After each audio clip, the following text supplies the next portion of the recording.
Estimados oyentes, queridos amigos, encendemos las velas.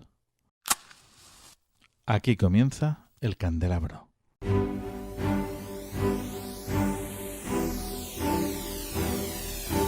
En la oscuridad de la noche, el candelabro nos ilumina y nos cubre de misterio. Arqueología imposible, geometría sagrada, simbología, encuentros cercanos a la muerte, esoterismo, ocultismo, misterios de la historia y ciencias de frontera que nos llevarán a otra dimensión. Todos los viernes a medianoche en Cadena Azul Radio y Azul FM. También puedes vernos en nuestro canal de YouTube y escucharnos en la plataforma iVoox.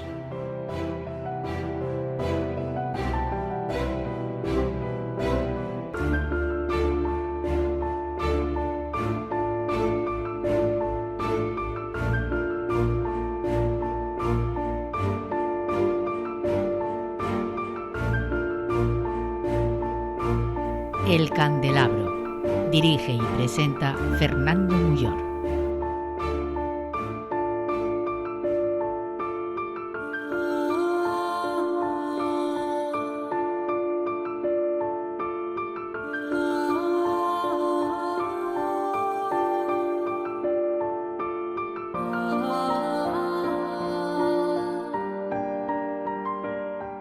Estimados oyentes, queridos amigos, muy buenas noches.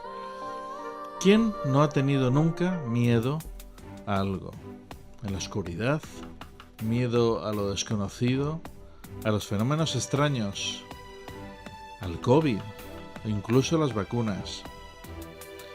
Esta noche vamos a tener a un experto, como no podría ser de otra forma, quien nos aclarará qué sentimos exactamente y por qué lo sentimos. Profundizaremos en nuestros miedos con Ángel Sánchez Bahillo. Él es psiquiatra, psicoterapeuta y especialista en niños y adolescentes. También estarán, como no, nuestros compañeros José Sevilla, Ana Mafé García, Juan G. Caparrós y un servidor, Fernando Muyor. Vamos ya, antes que nada, como es habitual, a regalar el libro que todas las semanas estamos regalando entre los miembros de la comunidad fan del Candelabro en iVoox. En esta ocasión se trata de un libro titulado Las salamandras de Sergio Fritz, de ediciones Matrioska. ¿Qué tienes que hacer para llevarte este libro? Atentos. Hazte fan del Candelabro en iVoox. Comienza con extras de nuestros programas, sorteo de libros y otros regalos. En iVoox verás una pestaña azul que pone apoyar y haciendo clic aquí podrás apoyar nuestra labor divulgativa con un coste mensual de 1,49 € al mes. Hazte fan del Candelabro en iVoox ya mismo. Una vez que te has hecho miembro de la comunidad fan del Candelabro en iVoox, verás que hemos puesto en la comunidad un post con la foto del libro que esta noche sorteamos, la foto del libro Las salamandras de Sergio Fritz. Ahí en este post tienes que contestar a la siguiente pregunta.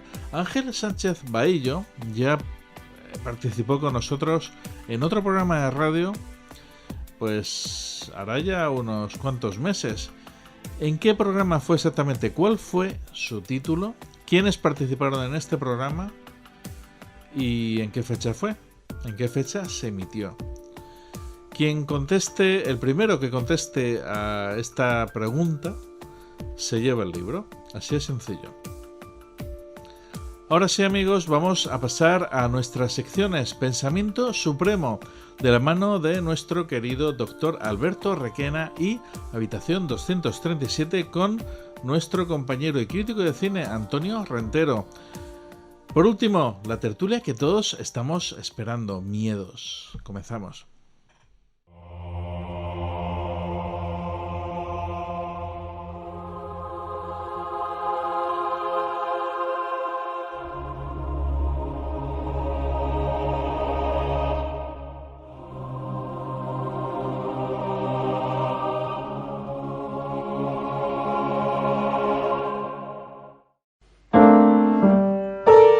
Pensamiento Supremo.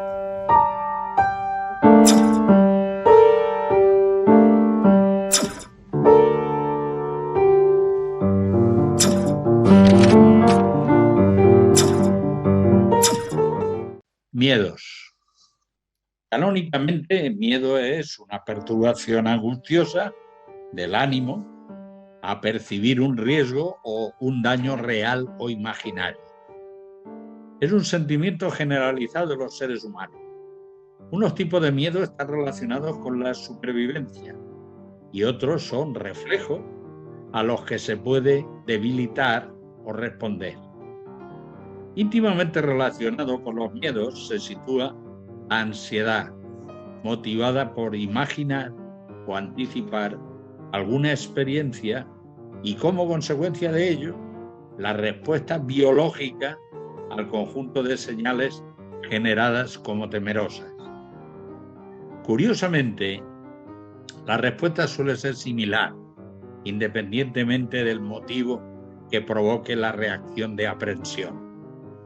Es de resaltar la coincidencia de la mayoría de humanos cuyo sentimiento de miedo surge ante ideas similares que se comparten, independientemente de otros aspectos y circunstancias. Se refieren como medios básicos comunes los relativos a la muerte, la soledad, perder la libertad, pérdida de entidad física o mental e integridad del ego. La muerte figura en primer lugar porque la supervivencia es un instinto básico y los sistemas, también los vivos, tienden a permanecer en el tiempo, a perpetuarse, ya que de lo contrario desaparece. Y parece desprenderse de aquí todo lo que se ponga en riesgo es la permanencia, desde las alturas hasta la velocidad, significando con ello todo aquello que pueda poner la vida en cuestión. En la práctica, perder el miedo a subir en avión está asociado a estar en connivencia con la paz que conlleva el diálogo sin prevención con la muerte, estando preparados para ella. La soledad tiene mucho que ver con el aislamiento, como consecuencia del rechazo de los demás. Se interpreta como desprecio y genera angustia el hecho de que podamos ser motivo de rechazo por los demás. Está en la base de la envidia y de los celos, que no son sino manifestaciones de que no estamos en las preferencias y que otros son percibidos más activamente que nosotros que resultamos devaluados. Es un sentimiento de que no merecemos distinción frente a otros que son los preferidos. Otro motivo de miedo básico es la pérdida de libertad, la inmovilización, la cárcel, el control por elementos ajenos a nosotros y fuera de nuestro control. La claustrofobia es una forma de exteriorizar situaciones de paralización fuera de control sin opción a movimientos libres. Incluye el denominado miedo al compromiso, en el sentido de estar obligados a algo en lo que nuestra libertad no aflora, perder la autonomía. La pérdida de nuestra identidad corporal implica limitaciones de movilidad y funciones con incidencia en aspectos cognitivos y habilidades para su desenvolvimiento en el pensamiento humano.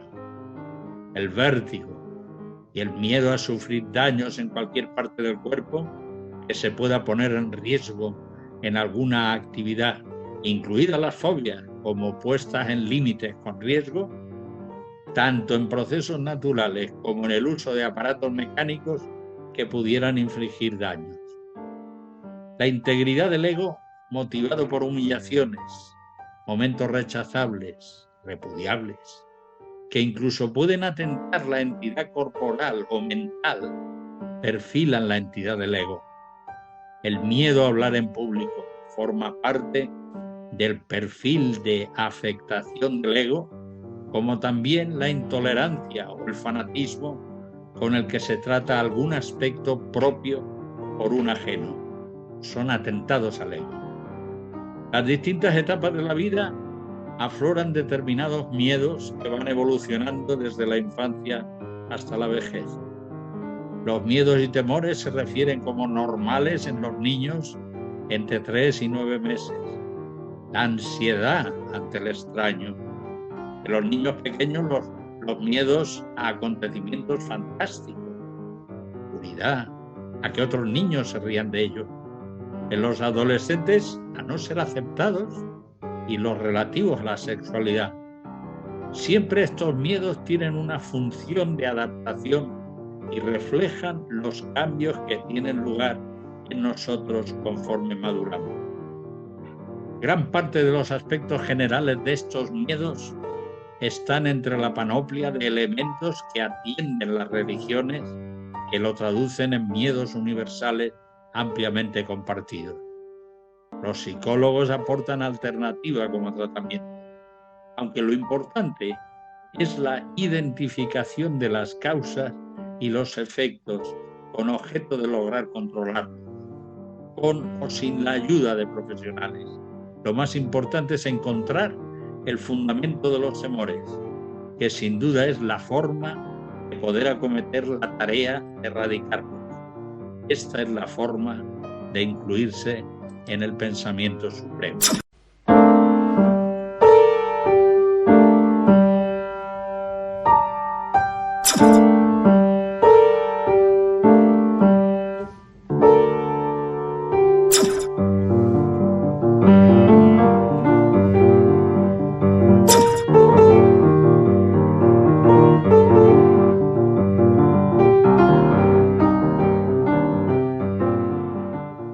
Estás escuchando El Candelabro.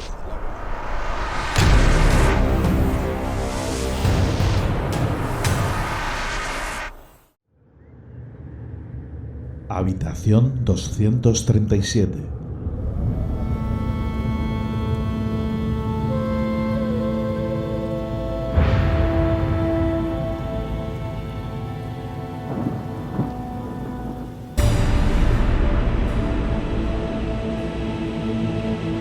Saludos, Fernando, muy buenas noches, muchas gracias una vez más por invitarme a que abra la puerta de la habitación 237 aquí en El Candelabro. En esta ocasión el tema es uno de los que más me fascinan, sobre todo relacionado con el mundo del cine, el miedo. Es una de esas sensaciones atávicas, uno de esos impulsos que la naturaleza ha tenido a bien dotarnos con él para una prevención que conduce a la autoconservación y por tanto a nuestra propia perpetuación. Pero esto, el mundo de la ficción, lo ha tenido como una gran inspiración a lo largo de los tiempos para reunirnos en torno a una hoguera o frente a una pantalla o delante de unas páginas para hacernos sentir de una manera controlada aquello que nos atemoriza, aquello que nos previene sobre los peligros que podríamos vivir y vivirlos de una manera ficcionada a través de otras personas que son las que les pasa todo lo malo, las que corren los riesgos y las que tratan de escapar de la amenaza que toque. En el caso del cine es uno de los géneros por excelencia y no hay semana en la que no haya una película de miedo estrenada en carteleras y además suelen ser las películas que gozan de mayor éxito. Y es que junto a la risa, el drama, se dice que es muy fácil hacer llorar, que es muy difícil hacer reír y parece que no es tan complicado hacer pasar miedo en una sala de cine. Tenemos multitud de ejemplos de películas que han conseguido impregnarnos del terror, del temor a algo o a alguien, y yo creo que desde que se estrenan películas como Psicosis o Tiburón cambia la forma en la que nuestra vida cotidiana se enfrenta a algo que no debería ser tan amenazante como una ducha o como zambullirse en el mar. Y es que el mal ha tenido diversas formas de llegar a la sociedad a través de narraciones, que en el caso del cine, el arte por excelencia del siglo XX y veremos también si del siglo XXI, ha trasladado en distintas etapas, distintas épocas, distintas culturas, todo aquello que nos estremece. Y claro, sin caer en lo que nos repugna, lo que nos da asco, el llamado cine gore, cine de asco y sangre, el cine de tripas y casquería, que más bien lo que puede producir es rechazo por ser desagradable, dejando aparte también los sobresaltos, esa repentina aparición de algo inesperado, ese golpe de música que realmente lo que hace no es darte miedo, sino simplemente sorprenderte de manera incómoda, sí que es cierto que hay una multitud de películas que nos han dado situaciones, personajes o tramas que permanecen con nosotros en el recuerdo y que nos provocan miedo. Eso que parece que también es tan fácil provocar, aquello de asustarse como un niño, pero que cuando se consigue con los adultos y cuando sales de la sala de cine y te llevas contigo ese miedo que ha generado en ti la película, ahí estamos ante un triunfo. Ejemplos múltiples, muchos de ellos además con un origen que tiene que ver con el folclore, con las leyendas, ahora las llamadas leyendas urbanas.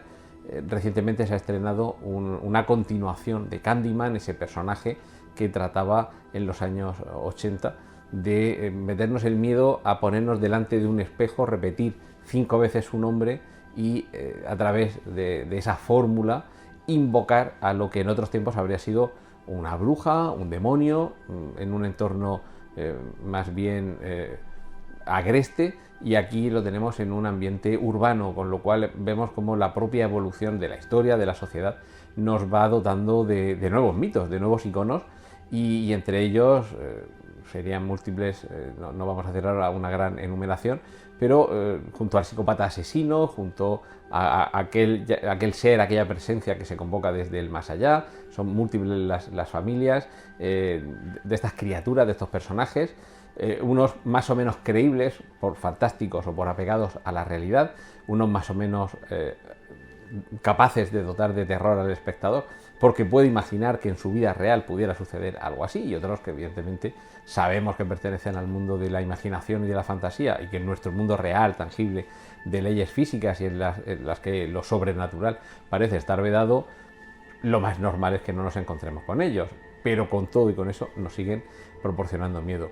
En mi caso hay una saga de películas que confieso como mi favorita, primero por la imaginación de los propios guionistas a la hora de proponer las distintas formas en las que alguien puede perder la vida, y segundo, por qué o quién es esa amenaza, ese asesino que va persiguiendo a las víctimas de manera reiterada, y me refiero a la saga Destino Final, una saga en la que es la propia muerte, pero el concepto de perder la vida, no una personificación, no hablamos de la parca con una calavera vestida con una túnica y con una guadaña, no, hablamos de que tropiezas y te caes y te mueres, que te clavas algo, que algo cae sobre ti y te parte por la mitad, toda esa serie de muertes accidentales o presuntamente accidentales, pero que les va sucediendo a los protagonistas de esta saga, que además, sin desvelar demasiado por si hay alguien que no la conoce o no ha visto todas sus entregas, son 5, tiene una trama circular en la que se van continuando, pero la quinta, la última entrega, es capaz de cerrar el paquete con un lazo perfecto, y desde luego es de esas películas que sí que te dan miedo, porque no hay un psicópata asesino, no hay alguien que vuelve de la tumba, no hay alguien salido de las pesadillas, no hay una criatura que procede de las leyendas del pueblo o de la ciudad, sino que es el mero hecho de que distintas circunstancias conduzcan a la muerte de una o de varias personas. Que se caiga un puente, que te caiga una maceta, que tropieces por la calle, o que haya una combinación de distintas circunstancias que vas tropezando en una, esquivando otra, para que al final te esté esperando lo que resulta inevitable, y es que todos vamos a morir. Y creo que precisamente ahí es donde radica todo el temor y el espíritu del cine que nos ha metido miedo, en que no queremos morir. Sabemos que nos va a pasar, pero como decía Woody Allen, es simplemente que no quiero estar allí cuando esto suceda. Y ese es el miedo a perder la vida de una forma violenta, de una forma que no podemos controlar, que no es que podamos controlar el momento de nuestra muerte, pero bueno, desde luego si hay un agente externo que además tiene algún tipo de dotación sobrenatural, lo tenemos todavía más difícil. Y bueno, pues mucho más me podría extender, Fernando, pero me imagino que tendréis mucho de qué hablar en el candelabro de hoy, así que me despido, sin no antes hacer un nuevo agradecimiento a la oportunidad que me das para abrir la puerta de la habitación 237 aquí en el candelabro, y por supuesto con la proximidad que tiene Halloween, cómo no me voy a despedir hablando de miedo sin un saludo al payaso de It o a Freddy Krueger.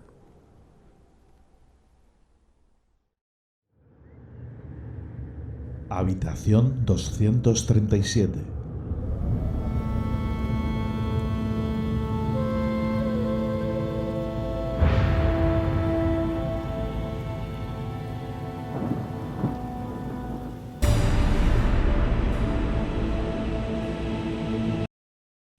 Escúchanos en iVoox Originals.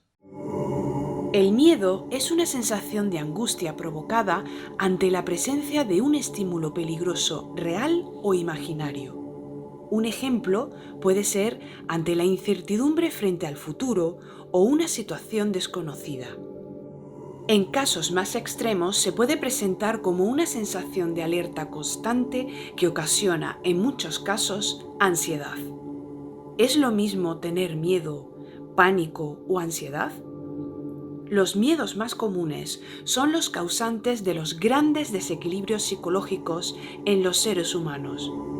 ¿Por qué nuestro cerebro permite que tengamos miedos?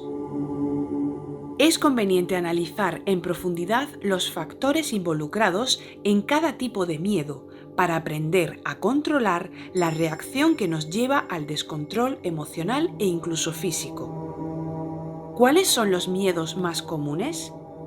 ¿Se puede vivir sin miedo? Hoy, en nuestra tertulia, hablaremos de todo esto junto al psiquiatra y psicoterapeuta Ángel Sánchez Bahillo. Esta noche, en el candelabro, hablamos de el miedo. Encendemos las velas.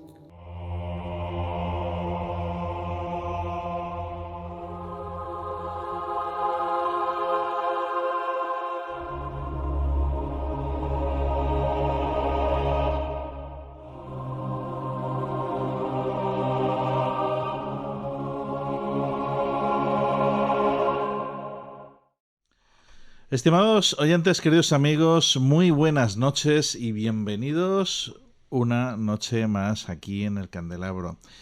¿Quién no ha sentido miedo? De hecho, nuestro estado de nervios continuo se mueve por ese temor a lo desconocido. A veces aterrador, un estado que nos prepara para lo peor. Esta noche hablaremos de los miedos. Para ello tenemos aquí a un grandísimo experto como es Ángel Sánchez Bahillo. Ángel, muy buenas noches.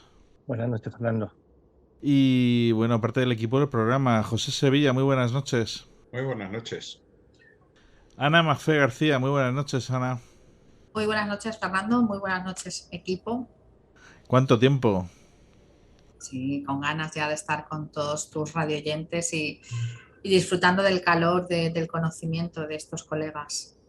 Y Juan G. Caparrós, por supuesto. Juan G., muy buenas noches. A todos, y estar aquí, como siempre, un placer estar aquí. Pues lo dicho, yo creo que es un tema, bueno, iba a decir apasionante, pero es que miedos tenemos todos, ¿no? Entonces es algo que, bueno, ahora nos va a aclarar Ángel Sánchez Bahillo, pues tanto el concepto de miedo en sí como, bueno, hay diferencias porque está la ansiedad, el pánico, el estrés, el propio miedo. ¿Qué diferencia hay entre cada uno de ellos, no? Pues Ángel, vamos a comenzar ya, vamos a profundizar acerca del miedo y te pido por favor, pues lo primero eso, que nos definas qué es el miedo y esas diferencias. El miedo es el temor a un objeto concreto, es un miedo con una causa identificable. Se puede tener miedo a las tormentas, a los perros o a los volcanes. La ansiedad no tiene un objeto identificable. Uno tiene un temor, pero no sabe a qué. La angustia es como la ansiedad, no tiene un objeto identificable. Distinguimos entre angustia y ansiedad en cuanto a que la angustia no se siente en la mente y la ansiedad se siente en el cuerpo. Esto para los murcianos no es intuitivo, porque llamamos angustia a una sensación corporal como es la náusea. Pero está definido de forma que angustia es mental y ansiedad lleva un correlato corporal, con una serie de síntomas como palpitaciones, aceleración de la respiración, sudor, etc. Las típicas respuestas corporales cuando uno se tiene que enfrentar a una amenaza. Pienso que en estos momentos es un momento quizá ideal para tratar este tema, puesto que miedo, yo creo que estamos todos aterrorizados de tanto miedo que tenemos con el tema tanto de, bueno, la pandemia, que ya parece que poquito a poquito va remitiendo, pero a ello se suma pues toda esta inestabilidad, tanto a nivel económico laboral como a nivel bueno, pues las catástrofes naturales que están ocurriendo. ¿Hay alguna forma de vivir sin miedo? Es posible no tener miedo cuando se produce una lesión cerebral en las zonas cerebrales que lo canalizan, pero no es sano. Lo sano es tener miedo frente a las amenazas racionales, frente a aquellas cosas frente a las que nos tenemos que activar y nos tenemos que defender, pero el miedo, que es una respuesta adaptativa, puede descarrilar, se puede hacer excesivo y dañarnos, o nos podemos ver en situaciones como las que hemos estado viviendo, situaciones que son muy dañinas en sí, muy prolongadas en el tiempo, que rebasen las capacidades del sujeto de procesarlos y que dañen de forma traumática la psique de las personas. Uh-huh. Ana. Pues la verdad es que estoy muy de acuerdo con lo que ha comentado el compañero. El miedo es necesario porque activa esa parte de protección natural que bueno, que todo el mundo tiene que tener. Las mujeres podemos decir que somos más intuitivas y podemos calibrar situaciones de peligro con cierta premonición, pero indudablemente el ser humano está, cada vez que sale de su casa o incluso en su propia casa, está al pairo de lo que le puede provocar su propia mente y de hechos que pueden ocurrir. Yo aquí me gustaría introducir un matiz. Si tuviera yo que hacer una diferencia de lo que es el miedo, yo diría que hay un miedo a lo sobrenatural, que si queréis luego entramos, y luego también un miedo muy sobrecogedor a lo que puede ocurrir como escena cotidiana. Y me refiero pues a un momento de claustrofobia, a un momento de oscuridad mal llevado, a no sé, a la maldad propiamente dicha de las personas que, pues que carecen de empatía y demás. No sé, creo que ahí hay muchas cosas que decir. Desde luego hay que tener miedo para saber evitar el peligro. Ahí estoy muy de acuerdo con esa respuesta fisiológica que el ser humano tiene que tener. Uh-huh. Y bueno, me ha llamado para que sigáis. Sí. Porque vamos a entrar poquito a poco en materia. Sí. Me ha llamado mucho la atención. Estaba leyendo por ahí, incluso existe la posibilidad, bueno, claro, tener miedo, al propio miedo. José, ¿qué piensas? Mira, el miedo es de las emociones más primarias que tiene no solo el ser humano, sino cualquier animal. ¿Por qué? Porque el miedo es seguramente el primer mecanismo de defensa y que permite la supervivencia. Si no existiese una dosis de miedo en un animal o en una persona, pues la supervivencia se pondría en cuestión. El miedo nos hace reaccionar de muchas formas. Nos hace, por un lado, desde el punto de vista biológico, nos activa cuestiones tales como diferentes hormonas. Nos modifica el riego, repara la musculatura.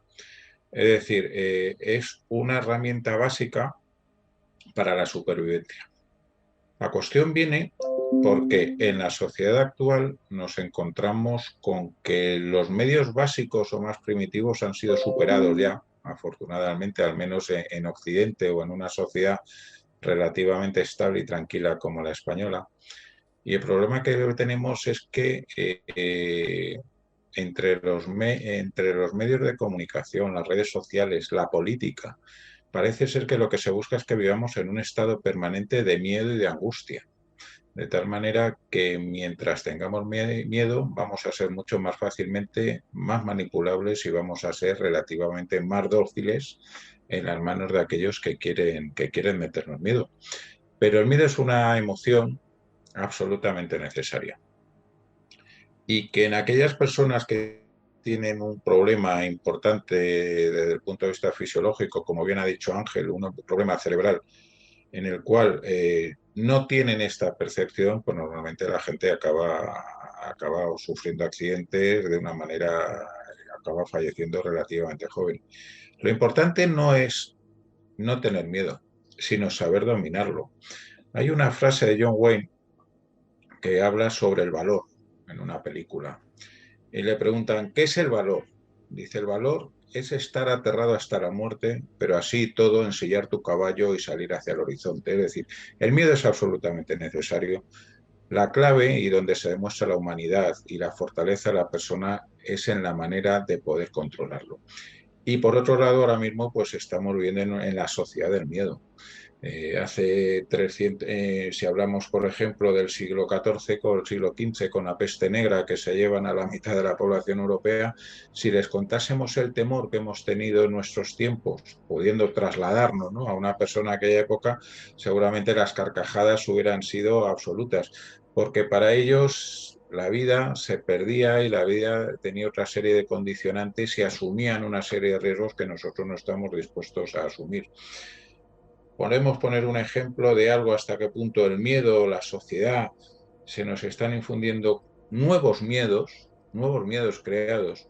Cuando, por ejemplo, en la guerra de Irak y en la guerra de Afganistán se prohibió a las tropas americanas que estaban en combate fumar, porque el fumar mata.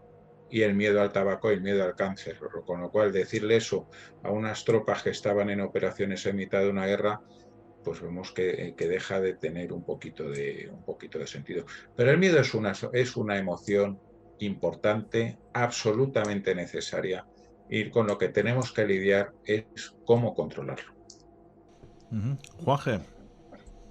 A mí me parece eso muy interesante, de que cuando también se puede crear miedo a la sociedad para, digamos, totalmente dominarla. Se me ocurre, por ejemplo, ahora mismo en Corea del Norte, que se infunde desde bien joven a la gente, desde casi prácticamente su infancia, el miedo al demonio extranjero, ¿no? Y crecen con eso, ¿no? De nuestro gran líder, incluso te dan el contramiedo, que es el gran líder, el partido, ¿no? O sea, es lo que decía José Sevilla, que es que eso a veces manipulas tanto a la gente y llegas realmente a dominarlo, ¿no? Y luego también está una cosa que yo creo que es bastante importante, también podemos hablar de ello, había hablado del miedo a lo desconocido, pero también a veces hay mucho miedo cuando hay algo conocido que tú no te esperabas y que de pronto se vuelve, digamos, agresivo, ¿no? Por ejemplo, se me ocurre la famosa película de Hitchcock, Los pájaros, que creó tal miedo hacia la gaviota y hacia los gorriones, que la gente llegó a tener miedo de ver una banda de pájaros, ¿no? Porque claro, fue una película de tanto éxito, una cosa tan inofensiva aparentemente y tan común de ver todos los días, que eran los pájaros, ¿no? Que nadie se esperaba que los pájaros fueran agresivos. Pues hubo gente que realmente que tuvo pánico porque veía un pájaro y se era corriendo. Estaba comentando ahora precisamente fuera de micrófono con Ángel Sánchez el hecho de que, bueno, ahora con la pandemia estamos todos, pues eso, que yo por lo menos, pues me ha costado, ¿no?, salir de casa, me ha costado enfrentarme nuevamente a esta situación de post-pandemia y bueno, poquito a poquito pues la cosa va mejorando, pero bueno, ¿cómo podríamos afrontar, tal y como están ahora en estos momentos las cosas? ¿Cómo pensáis que sería la solución, ¿no?, a todo esto que nos está pasando? Hola. Es que acabas de lanzar un órdago, nos has dejado con la pregunta del millón. Yo creo que José Sevilla ha estado muy lúcido cuando ha dicho que el miedo es una herramienta de poder. Entonces, yo cuando hablo de miedo, mi miedo tampoco es tan específico como el de Ángel, que es un miedo más, digamos, medicinal o terapéutico, o necesario o fisiológico. Yo creo que hay diferentes tipos de miedo. Entonces, el miedo, por ejemplo, por el mero hecho de disfrutar de una experiencia, ¿vale?, que es lo que te pueden vender en PortAventura, para que vayas a Halloween y te lo pases bien dándote sustitos. Y yo creo que eso tiene mucho que ver con, pues, por ejemplo, con el tema de la adrenalina, y esto Ángel me corregirá si me equivoco, y con la sensación esa de vivir al límite dentro de un espacio seguro, pues una serie de subidas pues eso, de adrenalina y y de sensaciones que sabes que estás a salvo, pero que eso engancha y que esa sensación te gusta.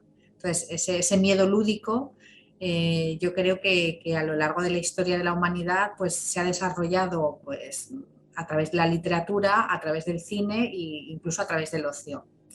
Luego está el miedo atávico, que es un miedo un poco a lo cotidiano. Y yo creo que esta pandemia nos ha dejado caos a todos, porque es que la hemos vivido cotidianamente. Pensemos que todos estábamos hartos de ver películas tipo, no sé, las películas estas de estadounidenses en donde pues hay una gran donde media población se pandemia, moría y... Exacto, queda uno vivo, pues los Sí, que no sí, son Walking Dead, que digo yo, pues no sé, Yo soy leyenda, por ejemplo, esa película que está basada en un libro, por cierto. Pues es que ahora esto lo hemos vivido en carnes. Entonces, claro, Sí. de repente hemos tenido que sacar nuestras herramientas emocionales, que cada uno las tiene como las tiene, para hacer frente, y además hacer frente común, porque encima todos tenemos algún familiar o algún amigo.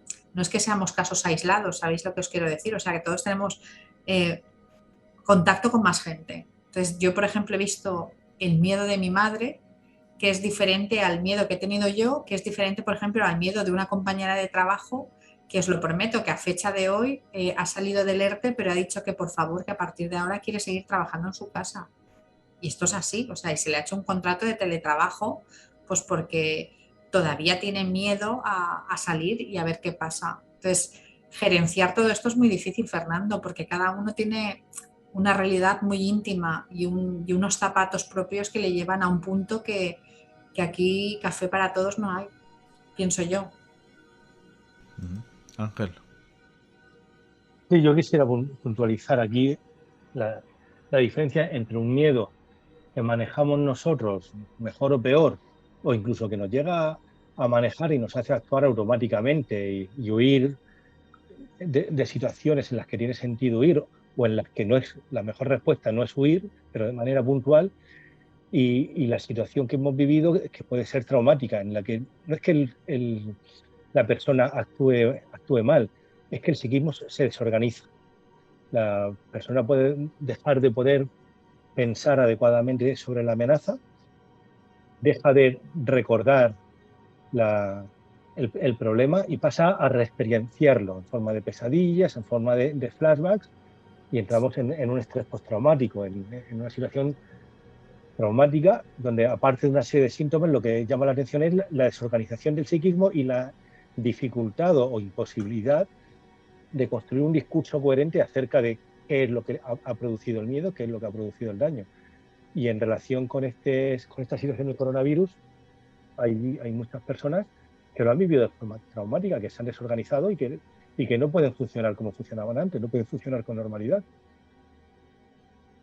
Sí, pero fijaros, uno de los principales problemas que yo veo en toda esta situación tan terrible que hemos pasado y que seguimos pasando es que uno de los elementos para poder controlar al miedo viene por la información, por una información que resulte adecuada, que resulte comprensible y, por otro lado, por la confianza que en una situación de absolutamente crisis se tiene que tener en aquellos que están tomando decisiones. Nos hemos encontrado con un absoluto desgobierno en el cual hemos pasado de decir que no iba a haber más que 5 o 6 casos hasta vendernos en las noticias prácticamente que la gente iban cayendo como moscas por las calles y que prácticamente si te cruzabas con un vecino en el hueco de la escalera ibas a caer absolutamente convertido en una especie de zombi. Es decir, uno de los grandes problemas que ha habido ha sido la absoluta manipulación, la absoluta desinformación y la absoluta contradicción en ocasiones entre lo que se decía y lo que se veía que se hacía.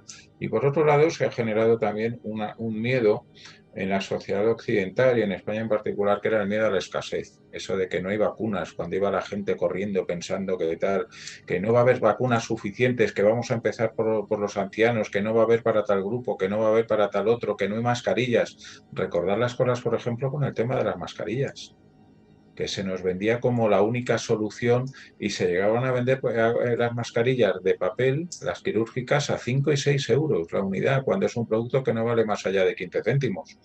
Entonces, claro, Había somos tal una... desinformación y tanta falta de información que la gente tenía miedo. Vamos, es que Claro, incluso pero es los que, propios doctores, en fin, pero claro, no quiero caer también en concentrarnos, en no, centrarnos no, no, esto de la pandemia, porque hay muchos más casos, no, no, no, pero no hay, no, Fernando, pero es importante porque por otro lado nos encontrábamos con que los canales más o menos que recibe la gente o que ha recibido tradicionalmente las noticias en una sociedad como la occidental, que era la televisión, la radio, la prensa, y que eran unos medios relativamente estables o con un nivel de calidad significativo, han sido sustituidos en gran medida por las redes sociales, y las redes sociales se han convertido en el reino de las fake news, donde aparecía cualquiera y decía que había que tomarse chupitos de lejía y que con eso estabas a salvo, y había gente pues que se pegaba los chupitos de lejía.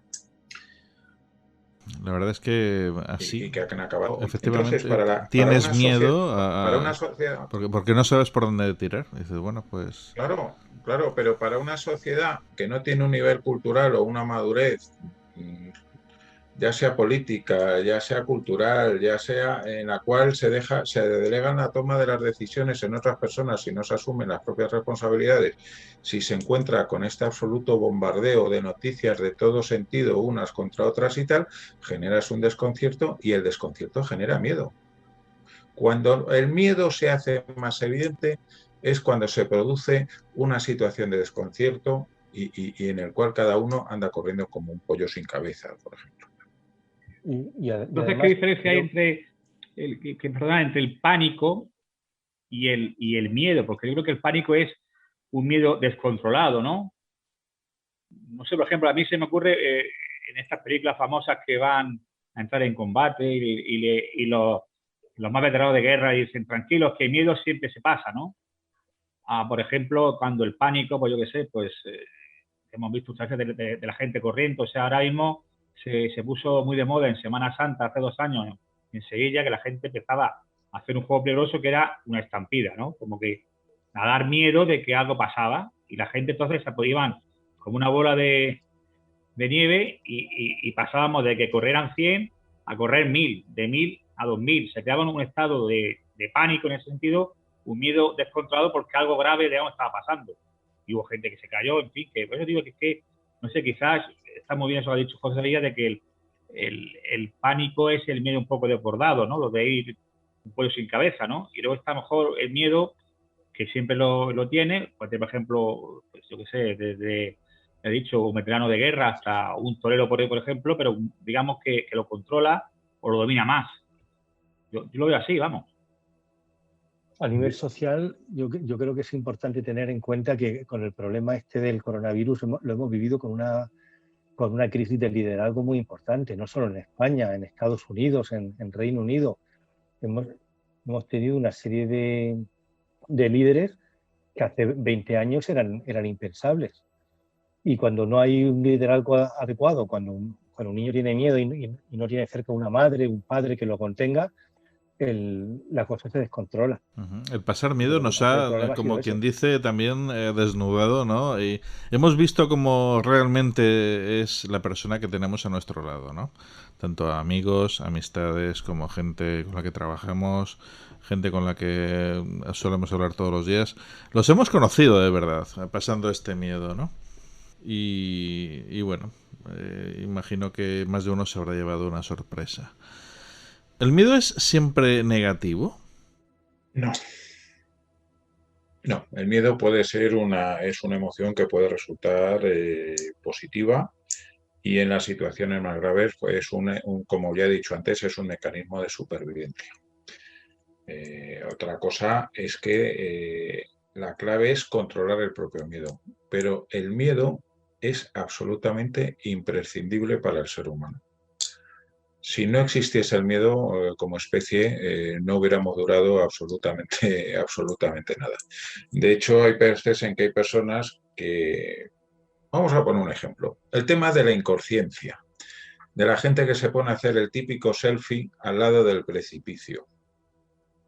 Esa persona dice, no, yo no tengo miedo, me voy a poner aquí en la piedra a hacer el selfie y sale un selfie maravilloso cuando está cayendo 400 metros en picado para la barranca. Por poner un ejemplo que puede ser un poco chusco. El miedo lo que nos dice es que podemos acercarnos, pero que tenemos que ser conscientes de los límites hasta dónde en cuanto podemos encontrar y encontrarnos en un peligro serio. Con el entrenamiento, con la formación, con el control y el dominio de los propios nervios, ese miedo cada vez lo vamos a controlar más y podremos acercarnos más. Siempre seremos conscientes de que si nos acercamos a partir de un punto nos vamos a caer. Por eso el miedo es una emoción absolutamente imprescindible. Otra cosa distinta es que hay gente que se convierte, como os ha comentado antes, en auténticos yonkis de las emociones a base del subidón que te pega. Pues determinadas experiencias, como son estos tipos de deportes de aventura o cualquier tipo de cosa. Hace unos años, por ejemplo, cuando estaba la guerra del Líbano, hablo la anterior, la que tuvo lugar en los años 80, había agencias de viajes francesas que te organizaban unos viajes cuyo objetivo era cruzar la línea de demarcación entre el territorio cristiano falangista y el territorio de Hezbollah, de los palestinos, donde te podían volar la cabeza de un balazo. Y era porque había auténticos yonkis. Pero es que nos hemos encontrado también durante la guerra de Yugoslavia que había agencias de viajes que te llevaban para que tú estuvieras junto a uno de los francotiradores que estaban matando gente. Porque eran personas que rozaban a mi juicio casi la enfermedad mental por esa necesidad, esa adicción salvaje a la adrenalina. Pero una razonable dosis de miedo es absolutamente necesario, o como cuando vas con el coche, o como cuando vas con la moto, etcétera, etcétera. ¿Y los niños y el miedo, Ángel? Porque los niños sí que no pueden controlar, ¿no? En este caso. Bueno, los niños tienen una capacidad limitada de control del miedo, tienen menor capacidad de gestión emocional de la que tenemos los adultos y parte de esa gestión, digamos que la delegan o que está depositada en adultos. Bien, sobre todo los padres son los que interpretan el mundo y les dicen el enchufe es peligroso, la carretera es peligrosa, aquí te puedes liberar más porque esta zona es más segura. Cognitivamente se les mapea el mundo y emocionalmente se les calma y se les regula cuando el miedo les puede desbordar, cuando se tienen que ir a la cama y está oscuro. No solo es informarles de que no hay un monstruo debajo de la cama ni en el armario, sino acompañarlos, calmarlos e irles enseñando. Pero el miedo es una herramienta educativa. Una cosa es educar a una persona o a una población exclusivamente a base de meterle miedo para manipularla, y otra cosa es educar en que hay que entender determinados límites, hay que respetarlos y hay que mantenerse seguro. Hombre, la educación emocional es vital. Claro, precisamente por eso que es una herramienta tan grande a nivel de educación, a nivel de, en fin, aprender para luchar aquí en la vida en la que estamos.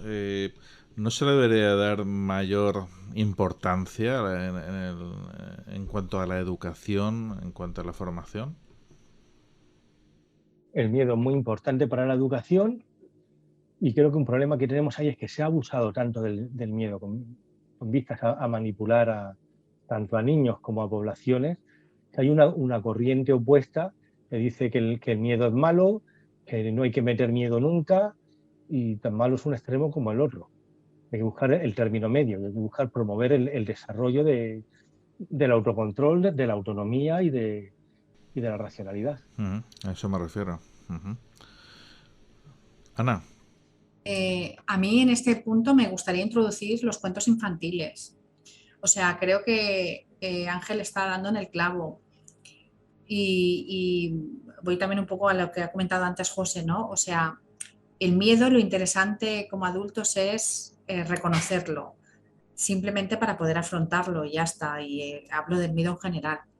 Pero educar a los niños con historias, con fábulas, donde detrás hay una lección, y me refiero a todos los niveles. Yo, por ejemplo, Caperucita Roja es un cuento que yo entendí siendo muy mayor, con los símbolos de lo que significa Caperucita Roja, que en el caso de las mujeres, sin duda alguna, es pues, la venida del periodo, y lo que significa que te pueda pillar un lobo, un depredador. O sea, es que las mujeres ahí somos carnaza de depredadores si alguien no nos educa, que cualquier extraño que venga a cogernos de la mano tenemos que decir que no.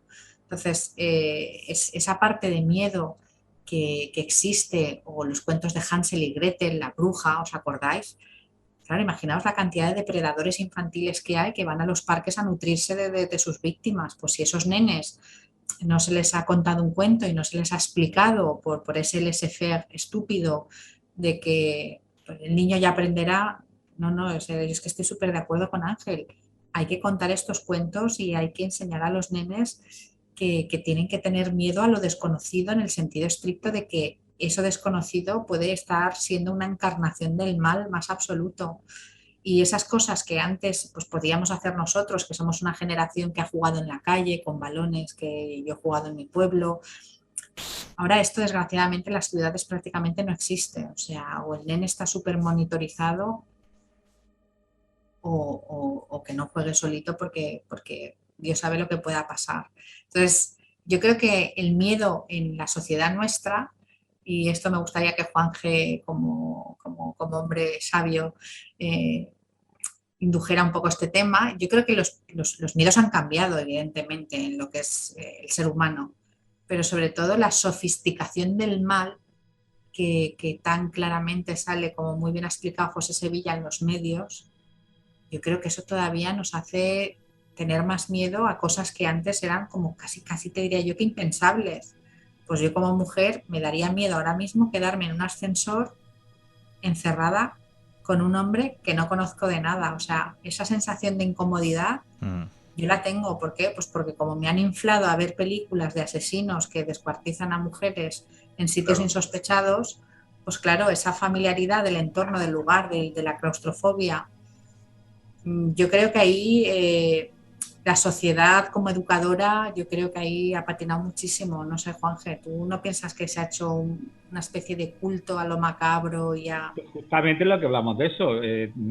Quedan apenas 3 semanas para lo de Halloween, que en verdad es la fiesta del miedo, con su simbología, ¿no? Y bueno, y es verdadero, como dice José Vida, a mí de los junkies al miedo, ¿no? O sea, hay gente que va, digamos, a ver películas de miedo, de posesiones demoníacas, de maníacos y de todo, y se llenan los cines, ¿eh? Y cada vez hay más, cada temporada hay 3 o 4 películas que hacen lo mismo, ¿no? O sea, que como verdaderamente es así, pero como bien dice, el miedo cambia, ¿no? Yo sobre el tema y lo viendo solamente sobre el tema de la pandemia, yo tuve la suerte que me crió mi abuela. Mi abuela duró 100 años y me contaba cosas de la gripe del año 20. Entonces dice que allí no es que hubiera miedo, es que como no había nada, o sea, allí era pues, todo el mundo quieto en su casa. Pasaron 2 años, alguien perdió siempre a alguien, que recordemos que esto fue un 20% digamos, a nivel mundial, hasta que de pronto cesa porque se inmunizó, digamos, la población, pero había miedo incluso a salir a sacar la cabeza, ¿no? Y me acuerdo que dijo, cada 100 años hay una cosa de estas, ¿no? Y luego, fíjate, esa generación, cuando crecen enseguida, llega la guerra civil, entonces llega el miedo a los bombardeos, ¿no? Y miedo, digamos, a perder a ser querido porque se marcha al frente. O sea, que los miedos, realmente, según la época, digamos, cambian. Yo creo que es, como dice José Villa, es intrínseco desde que el hombre es hombre, ¿no? Ya, por ejemplo, el hombre, digamos, aprendió digamos, un poco a dominar esto, ¿no? Porque es que realmente, y ahora sí también podemos hablar del tema un poco científico, de también el miedo exagerado que hay a veces que hacer una terapia a gente a veces tiene un miedo, digamos, excesivo, ¿no? Y se me ocurre ahí un ejemplo, el miedo, ejemplo, a volar. Hay gente que no puede meterse en un avión, pero es que no pueden. Y en cambio hay gente que tiene miedo, pues yo qué sé, pues yo, por ejemplo, me cuesta mucho meterme en un tubo de esos grandes, que hay por ahí varias digamos, cosas de feria. Nunca he podido meterme en un tubo, digamos, trepando. Me da, digamos, no miedo, pero me da claustrofobia. El miedo como enfermedad. Hablaremos de fobias, ¿no? En todo caso. Claro. En cambio, que hay gente que no puede meterse en un avión. Es sobre su fuerza, ¿no? Y el caso que tampoco, te fijas bien, pues es así, ¿no? Hay gente que tiene incluso que recibir, digamos, terapias porque tienen un miedo, digamos, excesivo. Esto quizá mejor Ángel nos puede ilustrar sobre este tema, ¿no? Que hay algún trastorno, digamos, exagerado, ¿no? Sí, el tema de las fobias es una cuestión de patología, de un miedo excesivo a una determinada cosa, a un determinado objeto, las arañas, las serpientes, los espacios cerrados, los espacios abiertos, lo que sea. Según las definiciones clásicas, para diagnosticar una fobia, la persona tenía que ser consciente de que esa cosa no era peligrosa. En las últimas definiciones ya han quitado ese criterio. Si el miedo es excesivo, aunque la persona considere que sí es peligrosa, aunque no haya disonancia cognitiva, ahora se diagnostica fobia. Pero al margen de los detalles del diagnóstico, el caso es que un determinado objeto, el llamado objeto fobígeno, se dispara y desencadena unas reacciones de miedo exageradas que interfieren con la capacidad de funcionamiento del sujeto. Los psicoanalistas clásicamente han considerado que lo que había ahí era un miedo desplazado, un miedo a otra cosa, por ejemplo, el miedo al padre que transfería a un caballo y un caso clásico de psicoanálisis. Juanito le tenía miedo a los caballos cuando en realidad el miedo lo tenía el padre por la problemática edípica o por lo que fuese. Hoy no está tan claro que las fobias se deban únicamente a un mecanismo de desplazamiento como este. Estamos en proceso de investigación como siempre en medicina, pero bueno, es un mecanismo a tener en cuenta. ¿Por qué nuestro cerebro permite que tengamos miedo? Porque si no, no sobreviviríamos. Tenemos que tener miedo. Ahora hay que hilar fino y tener miedo a las cosas a las que hay que tener miedo en la cantidad una cantidad de miedo adecuado y además manejarlo de forma constructiva, de forma adaptativa. Pero sin miedo cruzaríamos la calle sin mirar y duraríamos nada. Yo creo que volvemos otra vez a lo mismo. O sea, hay un miedo que no hay que eliminar, que lo hay que conocer y que hay que afrontarlo y superarlo y no pasa nada. Y yo creo que a través del miedo se puede aprender mucho. Y luego yo creo que hay una actitud. Entonces, yo, por ejemplo, a nivel personal, pues a mí no me gusta ver las películas de miedo porque he notado por los años y me conozco que mi mente, ¿vale? Almacena imágenes y entonces en los momentos más insospechados esas imágenes que me han causado por cierto pavor estando tranquilamente en el sofá, pues de repente como que reaparecen en el momento más insospechado y esa información de que está ahí en mi subconsciente, pues no sé, cuando reaparece, cuando estoy sola en casa, por ejemplo, y oigo un ruido y de repente me acuerdo de cualquier cosa, pues me entra un yuyu que bueno, hay gente que disfruta de ese yuyu en el momento que lo está viendo en el cine, como he dicho antes, o yendo a cualquier parque temático, pero ¿y si estando solitos en casa es cuando nos entra ese miedo y esa desazón?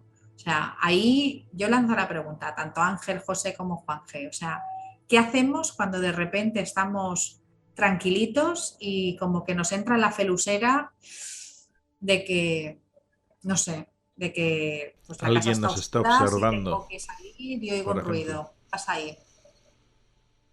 Es que tú justamente has hablado de un tema del arte que justamente se me ocurre a mí en muchas iglesias románicas que se ponía a diablos, a demonios, que a la gente se los comía. Incluso los pintaban de color rojo para que dieran todavía más miedo, ¿no?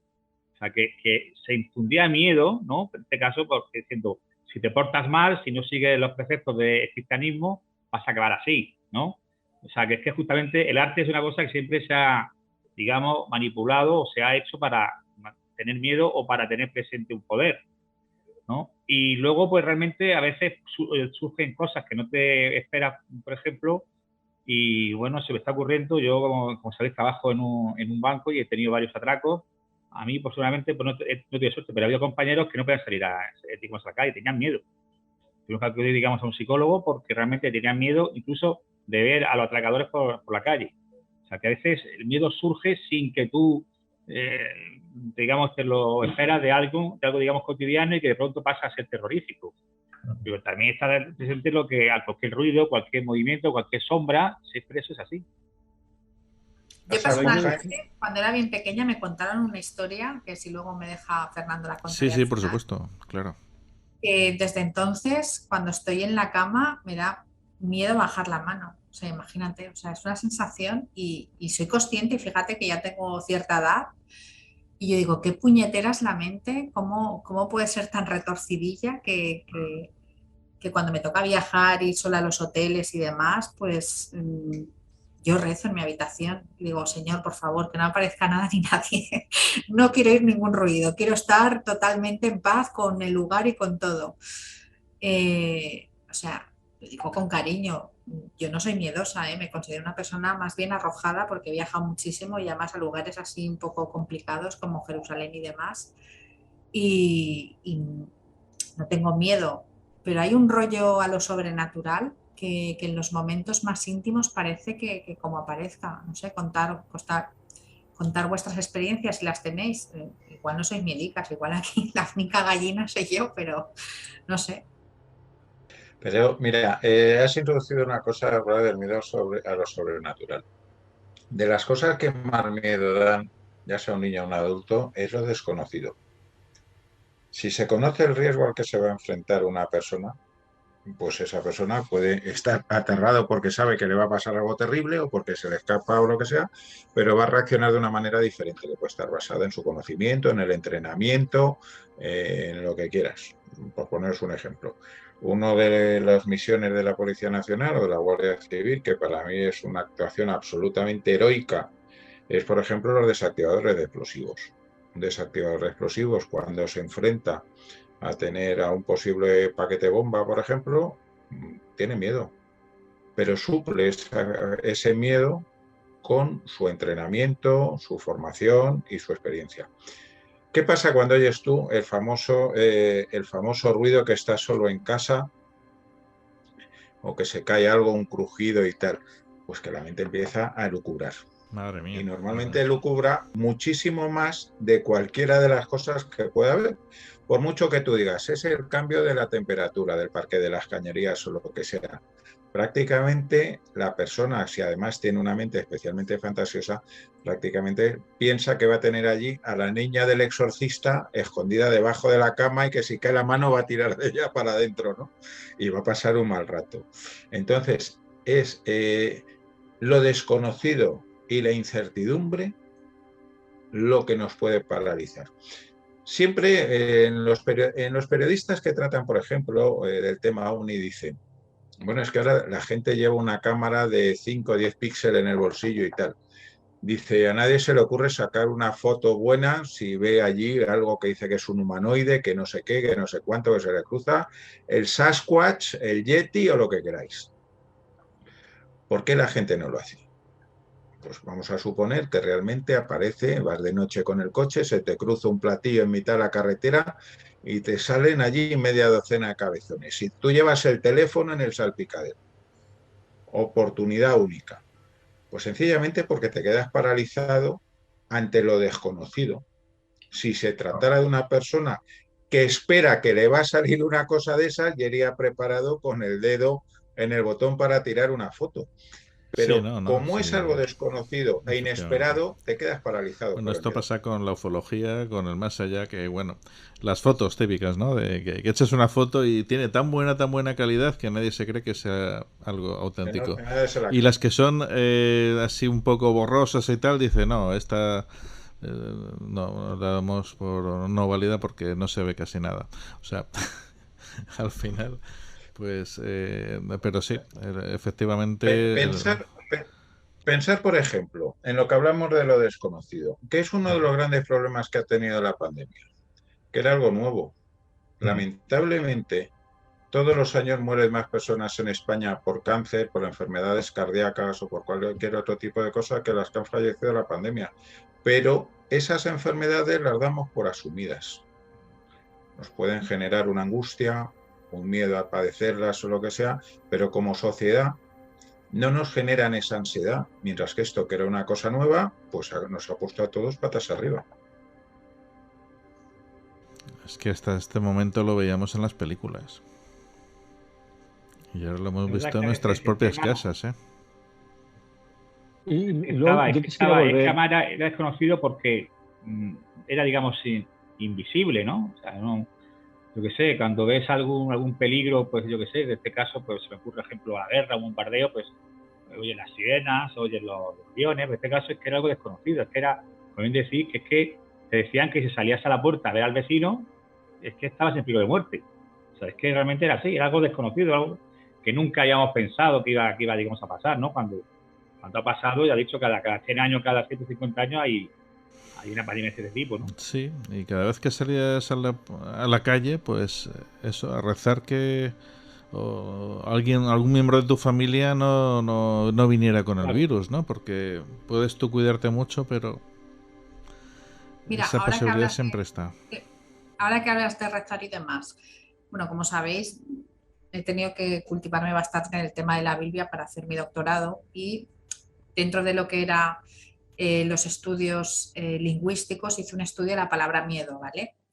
La palabra miedo, imaginaros, sale en lo que es la traducción bíblica que existe en este momento colgada en la web del Vaticano, ¿vale? Que sería el Antiguo y el Nuevo Testamento. La palabra miedo sale 96 veces, pero sale un total de 80 veces y solo 16, 80 veces en el Antiguo Testamento. O sea que el miedo ha sido una herramienta mega utilizada, pero además es curioso porque cuando lees el miedo como lo explica el Antiguo Testamento, ¿vale?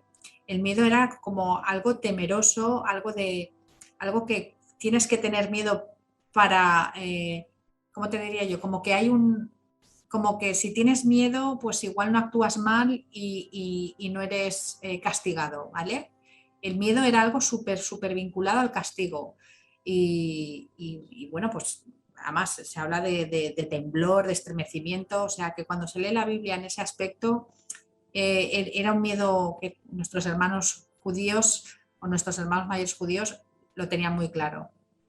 En cambio, me hace gracia porque el miedo al que se refiere el Nuevo Testamento es un miedo que, y ahora introduzco otro tema, ¿vale? Es un miedo que Jesús lo antepone a lo contrario, no de ser valiente, sino del amor. O sea, para Jesús, el contrario del amor es el miedo. El miedo te paraliza, el miedo no te deja actuar, el miedo te hace cobarde, el miedo no te deja ser, yo qué sé, no te deja ser afectivo, no te deja ser confiado. Fíjate tú, y ahora que te estoy escuchando, yo lo primero que hago cuando tengo miedo es rezar. Rezo y digo, ay Señor, que se me vaya esto. Y lo vivo como una herramienta de tranquilizarme y de interiorizar de meditación, un poco, y de acordarme quién soy yo y no sé. Fijaros, es curioso como ese miedo del Antiguo Testamento era sobre todo un miedo al castigo. Sí, me parece muy interesante lo que estás diciendo. El miedo trae también sus consecuencias, trae pues multitud de enfermedades, trastornos obsesivo-compulsivo, la ansiedad, el propio pánico, estrés postraumático, en fin. ¿Cómo podemos combatir algo así? O sea, ¿cómo podemos evitar, por lo menos evitarlo, el miedo? Aparte de la meditación, como bien ha dicho Ana Mafé. El miedo no debemos evitarlo. Debemos tener miedo a las cosas a las que hay que tener miedo. Debemos evitar el miedo excesivo. En el caso de las fobias, debemos evitar entrar en pánico cuando vemos un perro, por ejemplo. Hay distintos tratamientos, desde tratamientos conductuales, de ir aproximándose progresivamente al objeto que da miedo, familiarizándose y reduciendo el miedo poco a poco. Afrontándolo entonces. Afrontándolo, lo que ocurre es que hay distintas estrategias de afrontamiento. No se trata... Hay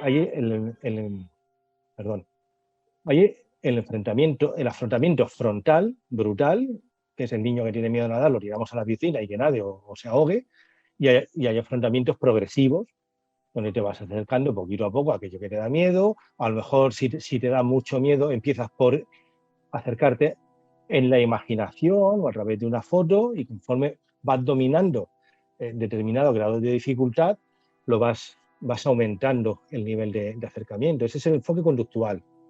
Luego está el enfoque psicoanalítico, que es tratar de entender por qué tienes tanto miedo a eso.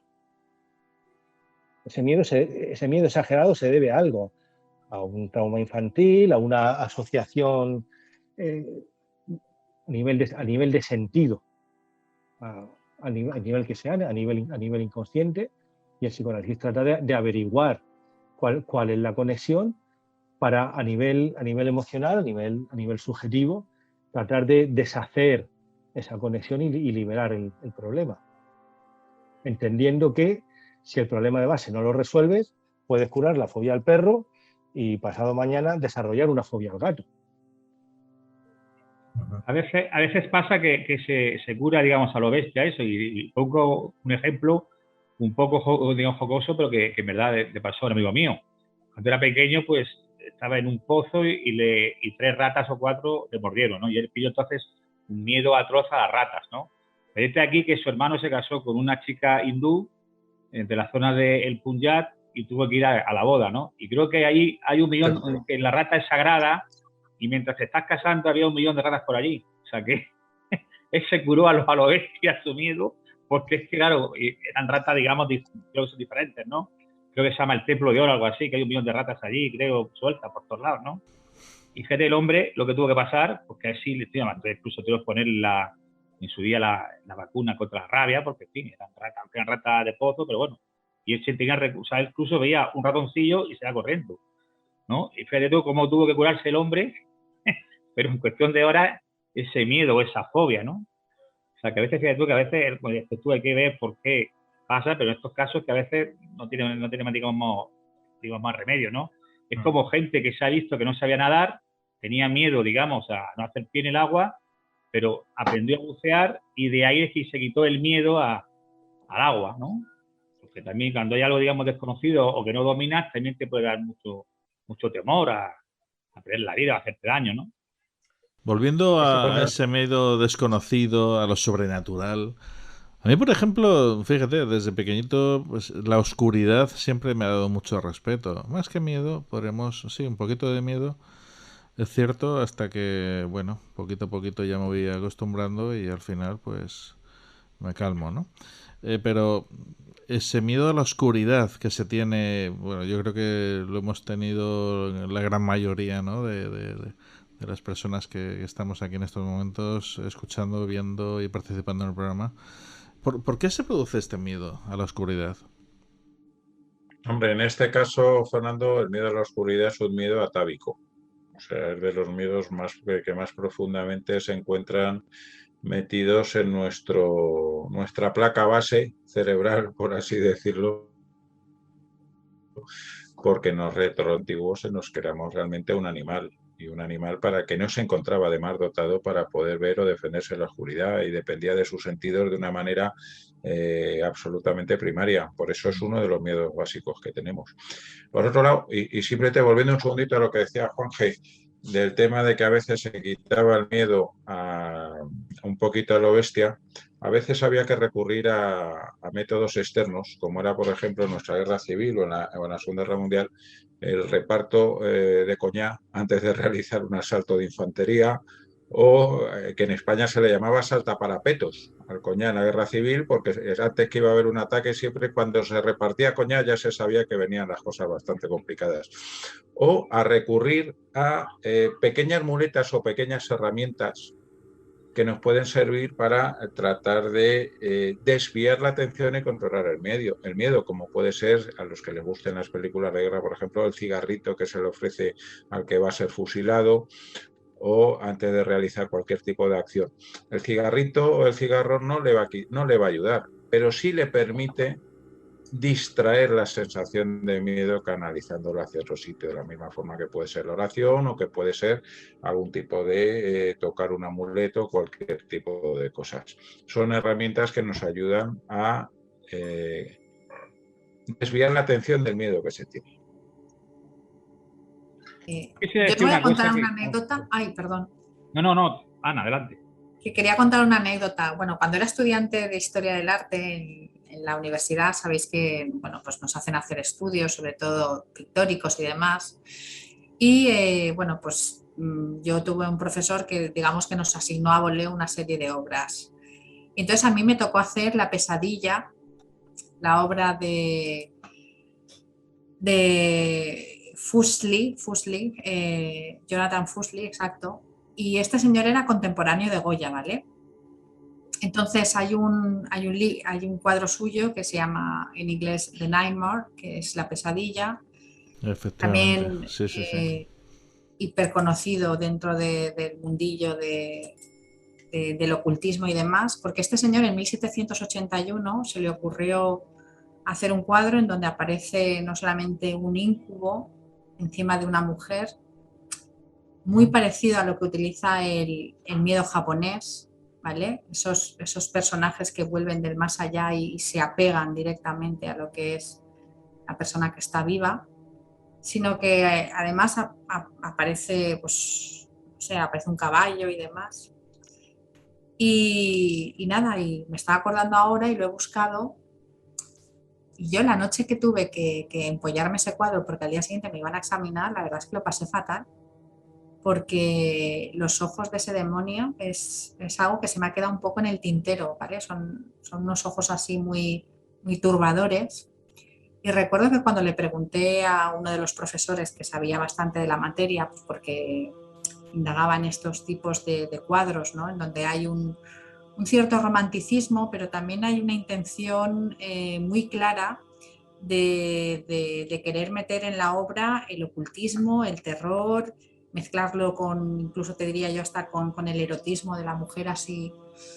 No sé, es un cuadro turbador. Entonces me dijo, bueno, pues esto que te ha ocurrido a ti a finales del 18, cuando este cuadro fue expuesto, una de las primeras veces en Gran Bretaña, porque al final esta obra, digamos que dio luz allí, contaba en la prensa local que habían vaídos directamente, o sea, mujeres que se desmayaban y otros que salían horrorizados ante esta presencia del cuadro.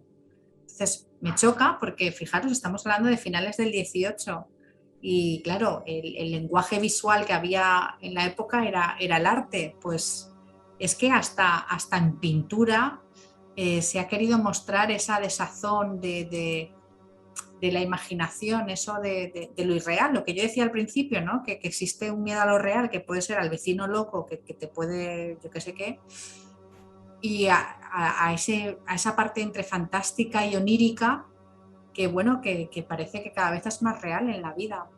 El rollo Bueno, es que también se mezcla, Ana, por ejemplo, la obra o la película, la novela Drácula, es una mezcla entre miedo, erotismo y sensualidad, porque realmente el tema ese de la sangre, del beso en el cuello, y hay también, se mezcla un poco, ¿no? A veces en mezclar las cosas también entra en ese juego, ¿no? Y tal. Y yo quería también, digamos, sacar un tema, mejor José Sevilla lo va a saber exactamente, que es para mí un genio, que fue el que creó Una noche de pánico. El maestro Orson Welles, justamente en un programa de radio, en la Guerra de los Mundos, creo que había una ola de calor exagerada en Estados Unidos, que eran 40 y tantos grados por la noche, en fin. Y entonces él hacía un programa que era sobre los marcianos, y con una simple tubos, con un simple juego de, digamos, micrófono, bueno, aquello entró en una histeria colectiva. El vecino sacó la escopeta, le pegó un tiro a la vaca del otro vecino porque veía un marciano. Hubo, digamos, multitud de accidentes de coche, en fin. Y luego, al final del programa, José lo puede decir, creo que dijo, este es el programa de la Guerra de los Mundos, cuando realmente había entrado, y él lo sabía perfectamente, de una noche de estas que la gente no puede dormir, que pone digamos, la radio, entró, creó una tal digamos, ambiente de terror y de pánico y de histeria, que un poco más y le meten a la cárcel, ¿eh? ¿No, José? Bueno, vamos a ver, la Guerra de los Mundos, cuando se hace una dramatización en la radio. Está avisado que es una dramatización, o sea, en ningún momento dado, cuando se produce el programa de radio, se pretende engañar a la gente y se habla de que va a ser el radioteatro, etcétera, etcétera y tal. Lo que sucede es que, bueno, la radio tenía un peso importantísimo en la sociedad norteamericana, era el principal medio de comunicación. La familia se reunía en torno a la radio y, por otro lado, fue un programa tremendamente moderno con la aplicación de unos efectos sonoros que, como dices tú, era lo de los cocos para que parezca el caballo, andando sobre caja de tierra para que parezca que van las tropas avanzando, diferentes actores y tal, y lo que consiguió fue un efecto tremendamente importante y generó una ola de pánico absoluta. Pero pensar que este pánico fue muy aprovechado posteriormente, en la época de la Segunda Guerra Mundial, se extrajeron bastante de las enseñanzas de este pánico generalizado por parte de diferentes potencias. Recordar, por ejemplo, cuál es uno de los sonidos que más os viene a la cabeza cuando pensáis en la Segunda Guerra Mundial. Pues son las trompetas de Jericó, que son las sirenas de los Stukas, de los aviones Stuka, que lo que se buscaba era la generación del pánico en las columnas de refugiados, las poblaciones bombardeadas o incluso en las tropas que atacaban. Es la utilización perversa del miedo. Y efectivamente, Orson Welles realiza un espectáculo absolutamente brillante, importante y con unos efectos que los psicólogos estuvieron estudiando durante muchísimo tiempo. Hubo hasta suicidios, ¿eh? Sí, no, sí, yo creo que hubo de todo allí, sí. Nos toca, bueno, ahora siglo XXI, lidiar con las nuevas formas de impregnarnos este miedo, ¿no? La verdad es una situación que a mí, pues sinceramente, pues bueno, en la situación que estoy viviendo ahora mismo he pasado unos meses, como bien decía antes, pues casi sin salir de mi casa. Y lo que tú dices, José, también, pues el cómo a través de las redes sociales se controla y se mete más miedo todavía. Da ganas, la verdad, pues a veces de no meterse, ¿no?, en estas redes sociales, de sencillamente evitarlo y volver otra vez a lo que es la vida sin el ordenador, ¿no?